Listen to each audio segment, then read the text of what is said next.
seus, e nessa noite fria, chuvosa, convidativa a estarmos nos nossos lares, nós possamos assim estar desfrutando da companhia dos nossos parentes, né? E especialmente da companhia do Senhor, que é aquela que é constante em nossas vidas e que sempre se manifesta sobre nós.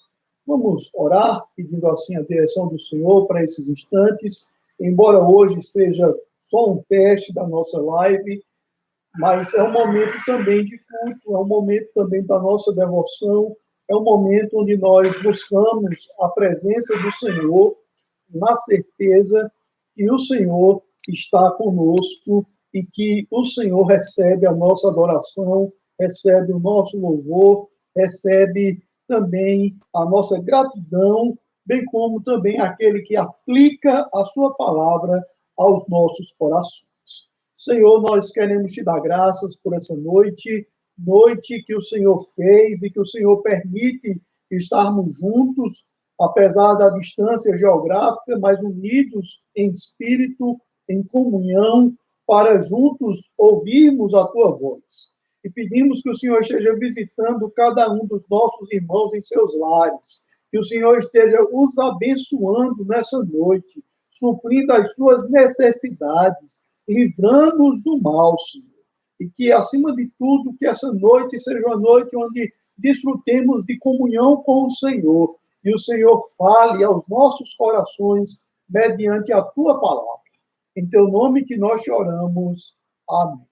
Meus irmãos, vamos abrir a palavra do Senhor no Evangelho de Mateus, capítulo 6. Nós vamos ler o versículo 22 e 23.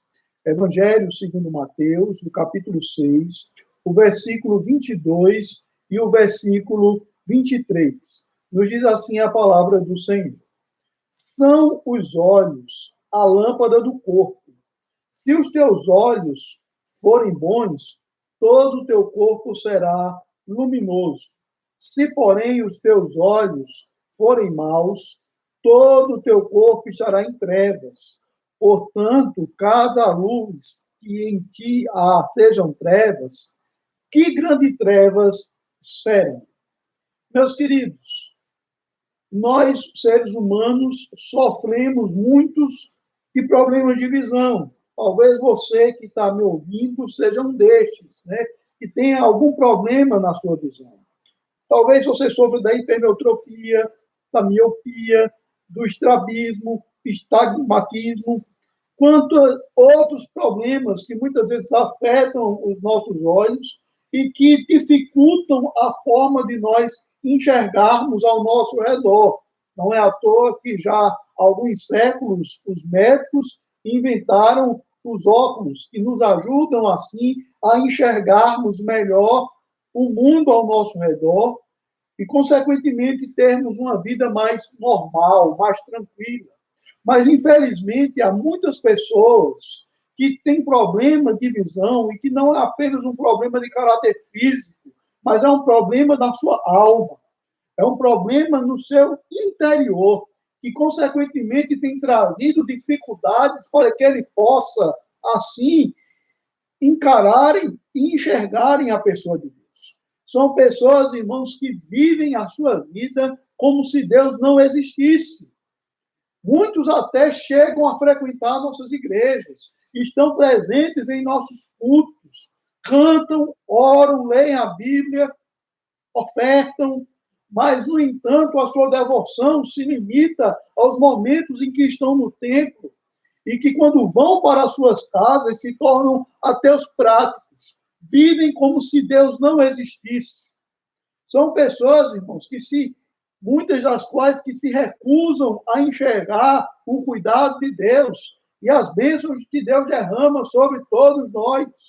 O Senhor Jesus, ele diz que Deus é aquele que faz nascer o sol sobre bons e sobre ímpios, como também faz vir a chuva sobre justos e sobre ímpios.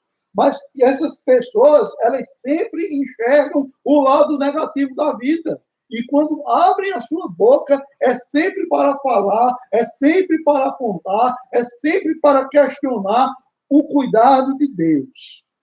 São pessoas essas que preferem o pecado a se submeterem à vontade de Deus. Segundo tipo de pessoas que nós encontramos, que têm problemas de visão na sua alma, são pessoas que têm dificuldade de enxergarem o próximo. São pessoas que, assim, são egoístas. Primeiro elas, segundo elas, terceiro elas, décimo elas. Nunca existe um lugar para o próximo. Não existe lugar para olhar para o outro. Elas sempre querem que as suas necessidades sejam primariamente e prioritariamente resolvidas. E talvez, se sobrar um tempo, se sobrar algum lugar, ele pensa no outro, desde que ele esteja suprido.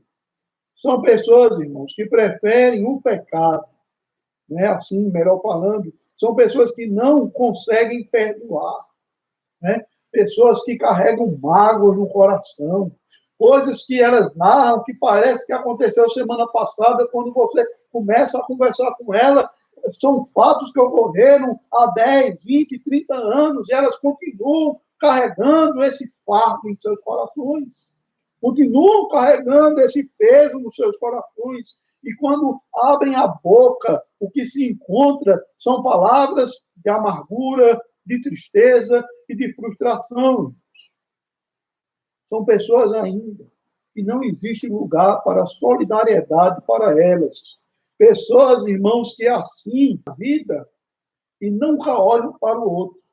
Passam sempre ao largo, passam sempre à distância. Assim como o levita, assim como o sacerdote, que indo ao templo encontraram aquele homem caído à beira do caminho.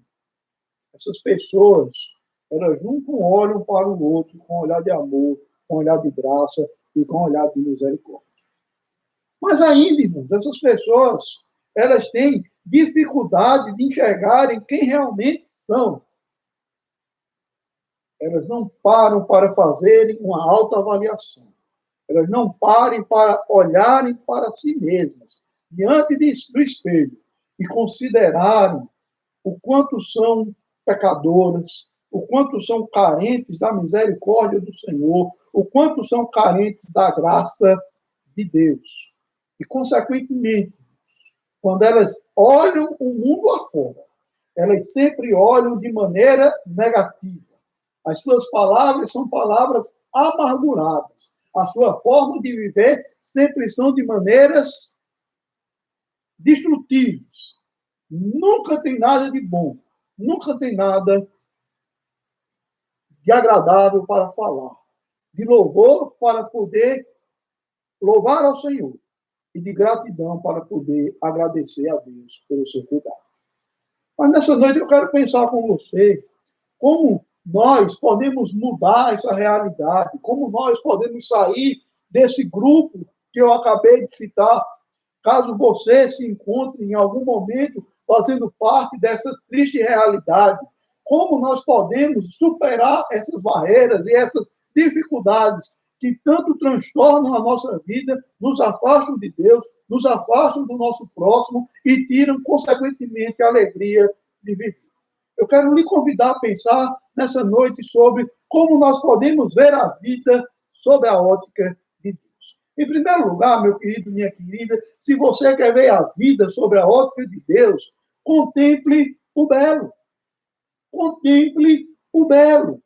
Nós vivemos numa sociedade frenética. As pessoas sempre estão com pressa. As pessoas parecem muito bem com aquele personagem do conto de Alice no País das Maravilhas, o coelho, que anda esbaforido com o relógio em sua mão, dizendo: estou atrasado, estou atrasado, estou atrasado, e dizem nunca ter tempo para nada. E como nós nos encontramos muitas vezes da mesma forma, como se as 24 horas que Deus nos deu, ela fosse muito pouco diante de tantas coisas que nós temos a fazer. E, consequentemente, nós perdemos de contemplar o belo, nós perdemos a sensibilidade de contemplarmos as coisas boas da vida, a beleza da criação, aquilo que está ao nosso redor. Nós vivemos muito uma cultura que foi importada, especialmente a partir dos Estados Unidos, que é a cultura do chamado fast food, né? A refeição rápida, ligeira. A Europa tem entrado na contradição disso, onde hoje eles incentivam a slow food, que haja mais demora, que haja mais tranquilidade, que haja mais a capacidade de degustar, de sentir o sabor, de se ter prazer naquilo que está se realizando. E nós, como cristãos, nós, como servos do Senhor, também, irmãos, precisamos mudar o paradigma da nossa caminhada, onde a nossa caminhada precisa, sim, estar justamente alicerçada e voltada para aquilo que o Senhor deseja que nós venhamos a experimentar. Porque Deus deseja que nós contemplemos a sua criação, a beleza da criação. Porque quando nós olhamos para a criação, nós estamos olhando também para uma faceta do nosso próprio Deus. O Salmo 19:1 nos diz que os céus proclamam a glória de Deus e o firmamento anuncia as obras das suas mãos. Que coisa extraordinária, irmãos, quando nós paramos para poder ver o nascer do sol, quando nós contemplamos o canto dos pássaros, o seu voo, quando nós olhamos as árvores, quando nós começamos a ver como tudo Deus fez perfeito, e como Gênesis capítulo 1 diz que Deus, ele ao terminar cada um dos dias da sua criação, viu que era tudo muito bom. E não apenas é tudo muito bom, mas Deus, ele nos entregou para que nós desfrutemos da sua criação. Nós também devemos, ao invés de estarmos preocupados com essa cultura materialista que nos é imposta, nós devemos aprender a confiarmos na providência de Deus.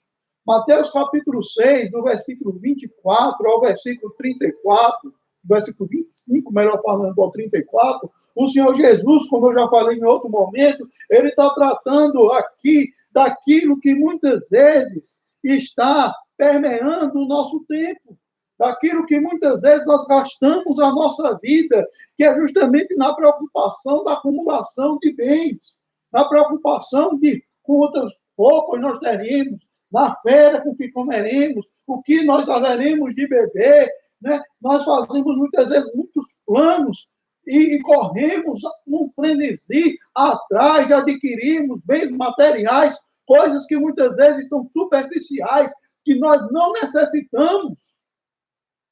E nós nos esquecemos de que o Senhor é aquele que cuida de nós, ao ponto de que ele vai dizer, o Senhor Jesus, lá no versículo 31, portanto, não vos inquieteis dizendo que comeremos, que beberemos, ou com que nos vestiremos, no versículo 32, porque os gentios é que procuram todas essas coisas, pois vosso Pai Celeste sabe que necessitais de todas elas.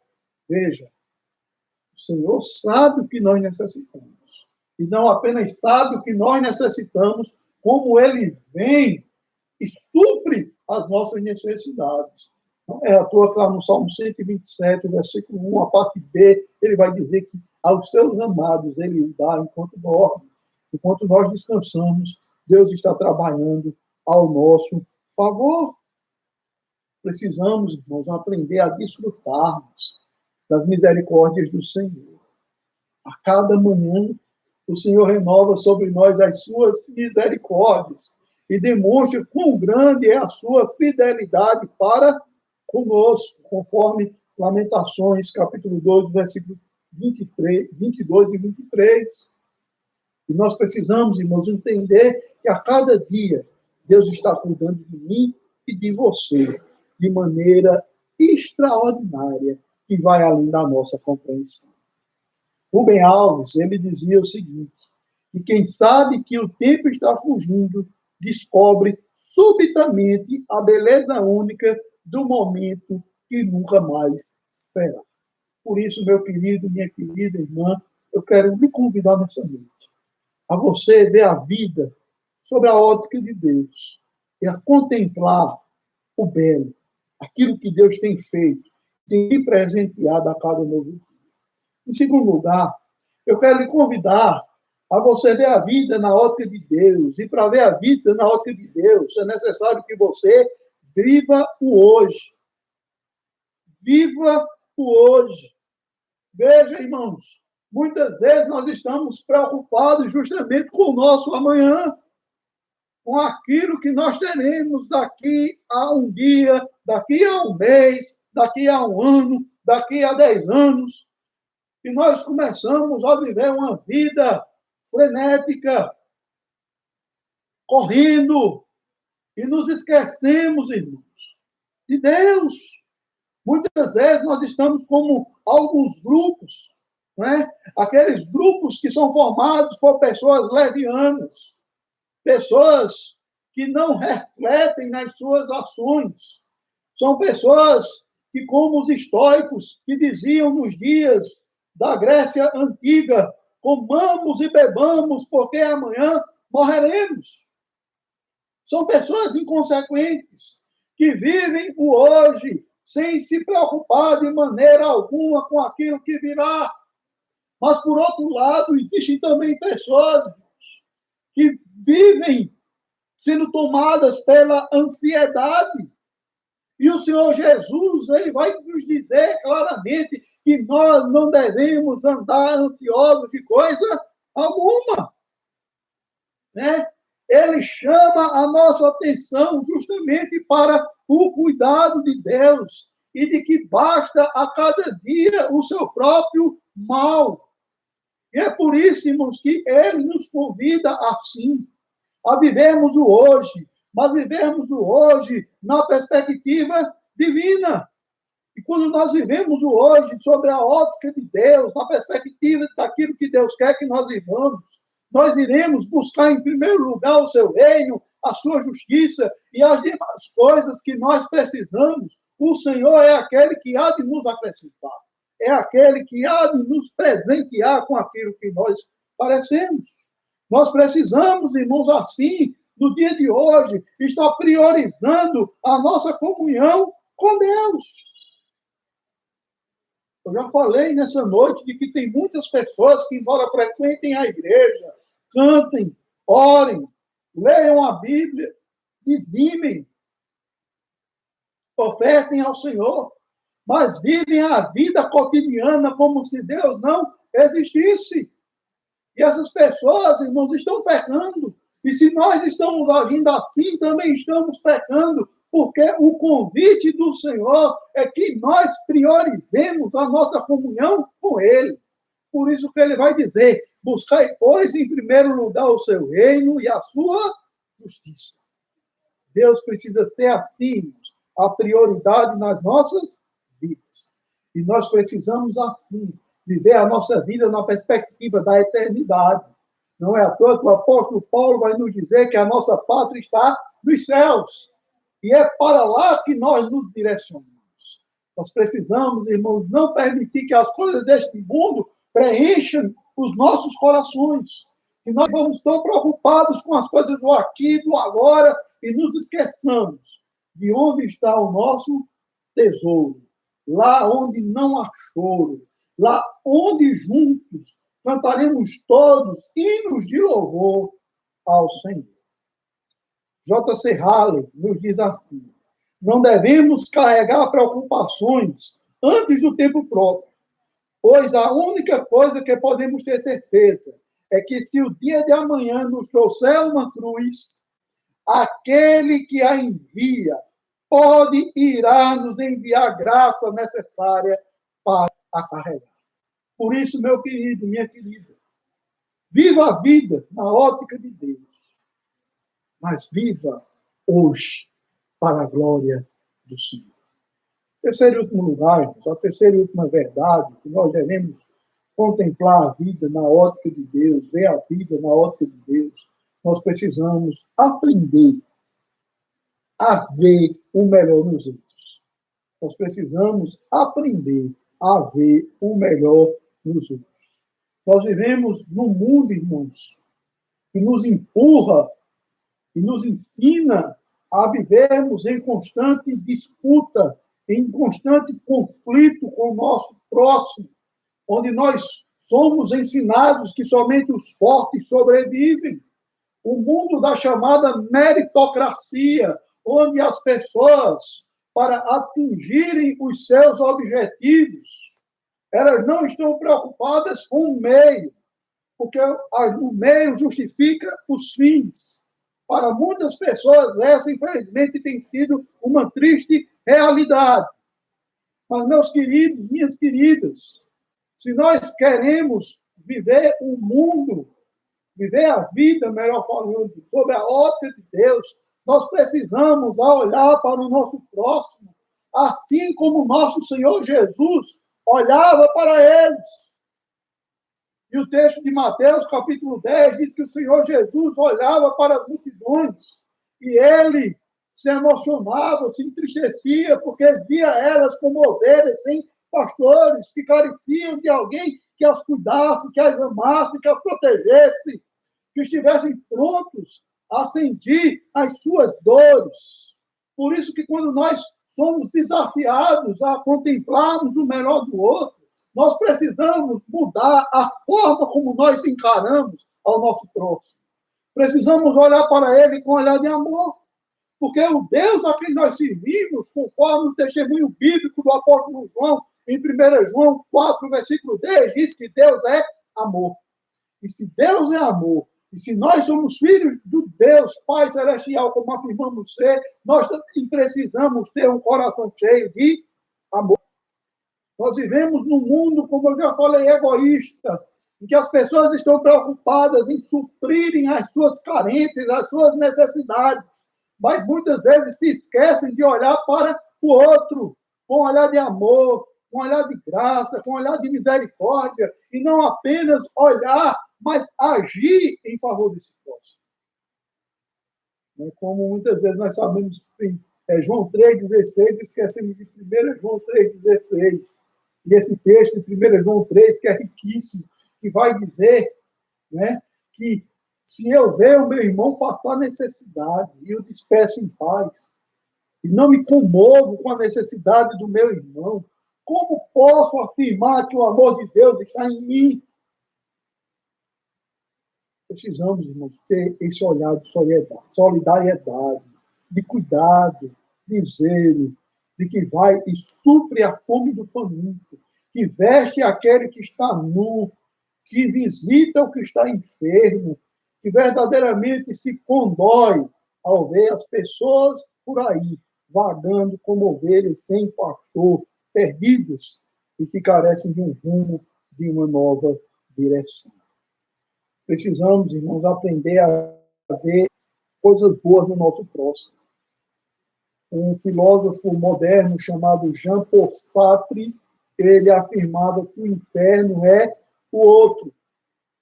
E nós, muitas vezes, irmãos, vivemos essa lógica sartriana quando nós buscamos sempre o defeito dos outros.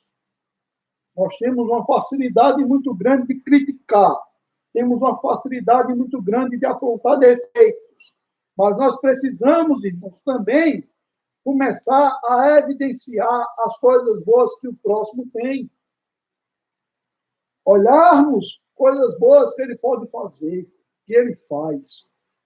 Elogiarmos, aplaudirmos, incentivá-lo a continuar fazendo assim. Não podemos nos conformarmos de que fosse aumentar, multiplicar a iniquidade. O nosso amor também seria, como tem lá em Mateus 24, olhar para o nosso próximo, uma nova perspectiva, com o amor de Deus, com a perspectiva do perdão e da misericórdia, com a perspectiva do recomeço, de recomeçarmos a caminhada, assim como o Senhor sempre tem feito conosco, sempre pronto a recomeçarmos comigo e com você. Mas o que isso tem a ver comigo e com você? Como eu posso, de alguma maneira, trazer essas verdades para a minha vida? Em primeiro lugar, a primeira lição que nós podemos aprender a partir dessa breve meditação é que eu e você precisamos investir mais na nossa vida espiritual do que na nossa vida material. Mateus 6, 33 A palavra do Senhor nos diz para buscarmos, pois, em primeiro lugar, o seu reino, a sua justiça, e todas as demais coisas nos serão acrescentadas. Segunda verdade, nós precisamos aprender a sermos bons mordomos do nosso tempo. Né? Em Eclesiastes 3, do versículo 1, a palavra do Senhor vai nos dizer que tudo tem seu tempo determinado. Né? E muitas vezes o problema do nosso tempo não é falta de tempo, mas é justamente a prioridade que nós temos dado às coisas ao nosso redor. Um amigo meu que dizia sempre assim: tempo tem quem tempo quer. Muitas vezes a falta da nossa prioridade, da nossa responsabilidade, nos leva, da nossa organização pessoal, nos leva a faltarmos com tempo para aquilo que nós precisamos realmente, de fato, realizar.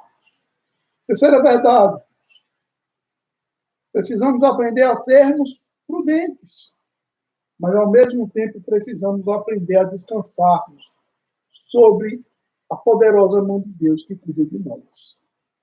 A palavra do Senhor nos diz para nós entregarmos ao Senhor o nosso caminho, confiarmos nele e o mais ele fará por nós. Nós precisamos aprender a entregarmos de fato ao Senhor a nossa vida. Precisamos aprender a confiarmos em Deus e que desse Deus ele promete cuidar de nós e ele há de suprir cada uma das minhas e das suas necessidades. Por fim, a última lição que nós podemos aprender é que nós devemos olhar a vida, olhar o mundo com o olhar de Deus. E isso implica olharmos o mundo com amor, olharmos o mundo com misericórdia. Eu quero encerrar essa meditação contando uma breve história de uma senhora em que nenhuma funcionária parava na casa dela. Ela era uma mulher muito exigente. E uma jovem se candidatou a ser a sua faxineira. E chegou ansiosa, disposta a mostrar serviço, e logo cedo ela pôs-se a limpar a casa, pegou aquela flanela, aquele óleo de peroba, passou nos móveis, buscando-os, passou o pano na casa, lavou os banheiros, ela lavou os cristais daquela mulher, areou as suas panelas, procurou deixar tudo em ordem. Ao término daquela sua tarefa, aquela mulher veio supervisionar, sua patroa veio supervisionar e disse: está sujo, não está do meu agrado. E aquela jovem, ela não se deu por vencida e pôs-se novamente a realizar todas as tarefas que ela já tinha feito. E se empenhou para deixar a casa daquela senhora em perfeito estado. A patroa veio mais uma vez supervisionar e disse, e aquela jovem mais uma vez se pôs a limpar, a lavar, a lustrar, passar óleo de peroba nas coisas, ela procurou deixar tudo na perfeita ordem. E a sua patroa mais uma vez disse, agora que está sujo, não tem jeito, não tem jeito, você é igual às outras. Quando aquela jovem atentou para um detalhe, pegou o óculos da sua patroa, o lavou, enxugou direitinho, colocou de volta sobre a face da sua patroa e a sua patroa disse, agora sim, agora está limpo. Muitas vezes, o problema está em nós, está justamente na forma como nós temos visto a vida. E a minha oração é que a partir de hoje você possa contemplar a vida, contemplar o mundo ao seu redor, na ótica de Deus. Que Deus te abençoe. Vamos orar. Senhor Deus, nós te damos graças por essa noite e pedimos que o Senhor possa visitar cada um desses irmãos que estão tendo acesso a essa mensagem. Que a tua palavra, que é viva e eficaz, possa falar aos corações, possa quebrar, Senhor, barreiras, possa, Senhor, estar trazendo transformações interiores, renovo, Senhor, na vida, na forma de encarar a criação, a forma como encaramos a vida, como encaramos os nossos relacionamentos interpessoais, e que nós possamos, Senhor, ter sempre um olhar de graça, de misericórdia, de gratidão e sempre uma disposição nova, Senhor, de recomeçarmos a vida, mas recomeçarmos como o Senhor deseja que nós vivamos. Abençoe a cada um desses irmãos. Livre-os do mal. Livre, Senhor, de seus entes queridos, de seus amigos, de todo o mal, especialmente dessa pandemia que tem afligido o mundo que nós vivemos. Oramos por aqueles profissionais de saúde que estão na linha de frente, combatendo, Senhor, esse mal. Oramos, Senhor, pelas nossas autoridades, que o Senhor os oriente e que possam, Senhor, ter decisões acertadas, que visem o bem do nosso povo. E que o Senhor cuide de nós. Agradecemos ao Senhor por esse dia. Pedimos o teu cuidado por essa noite. E que amanhã seja um novo dia que desfrutemos de alegria e da comunhão com o Senhor. Que o Senhor nos abençoe. Em teu nome nós choramos. Amém. O Senhor nos veja, o Senhor nos guarde quando estivermos separados um dos outros.